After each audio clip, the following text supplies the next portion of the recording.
Have you ever wondered where your tax money really goes?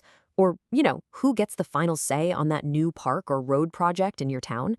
Well, that's exactly what public sector accountability is all about. Today, we're going to pull back the curtain and find out who's really minding the store. So, yeah, this is the big question, isn't it? Who holds power accountable? And look, figuring this out isn't just for political science nerds.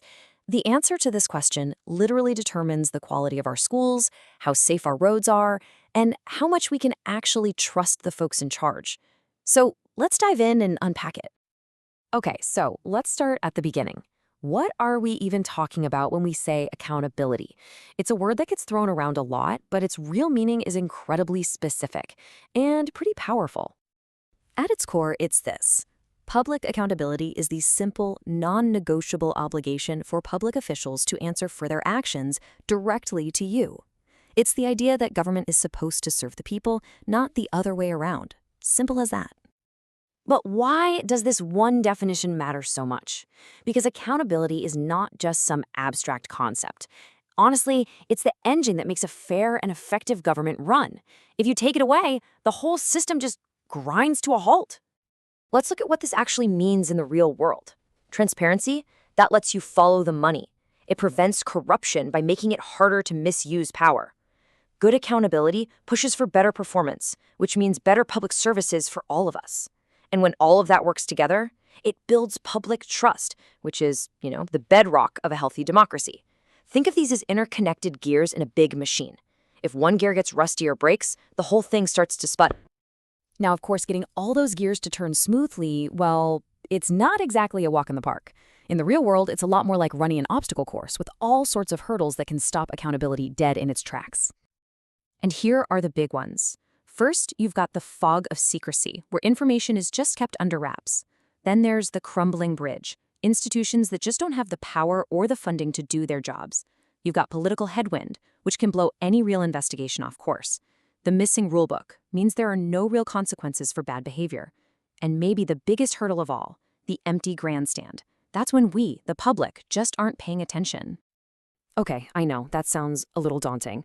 But here's the good news. For every single one of those obstacles, there's a tool somebody has designed to get around it. So let's open up the toolkit. So how do we fight back? To fix that crumbling bridge, we've got to strengthen our watchdogs. Auditors, the courts. To cut through that fog of secrecy, we demand open data. We invest in training public servants so they can do their jobs better. And to fill that empty grandstand, we've got to get citizens directly involved in the process and make sure there are real, actual consequences for misconduct. And technology, that can put all of this on steroids. And believe me, this isn't just some theory. Check this out. In South Korea, they have these digital platforms where any citizen can directly file a complaint or give feedback on a public service. It creates this immediate, real-time connection to the people making decisions, cutting right through all the red tape. And hey, it's not always about high-tech solutions either. In Kenya, they use something called participatory budgeting. This means people in the community literally hold town hall meetings to decide together what their local priorities are. Should they fund a new school, a well for clean water, or fix that awful pothole-filled road? It gives people a real say. All right, so we've looked at the big ideas, the challenges, and the tools. Now, let's zoom in and see how this all clicks together in a real-world system. We're going to take a look at Malaysia's accountability blueprint and actually follow the money from a simple proposal all the way to Parliament. So this is basically the journey. It starts with a proposal and gets approved by Parliament. But here's where it gets really important. It's what happens after the money is spent. Agencies have to report everything. Then an independent auditor general, a super important player, goes through it all with a fine-tooth comb. And the final critical step?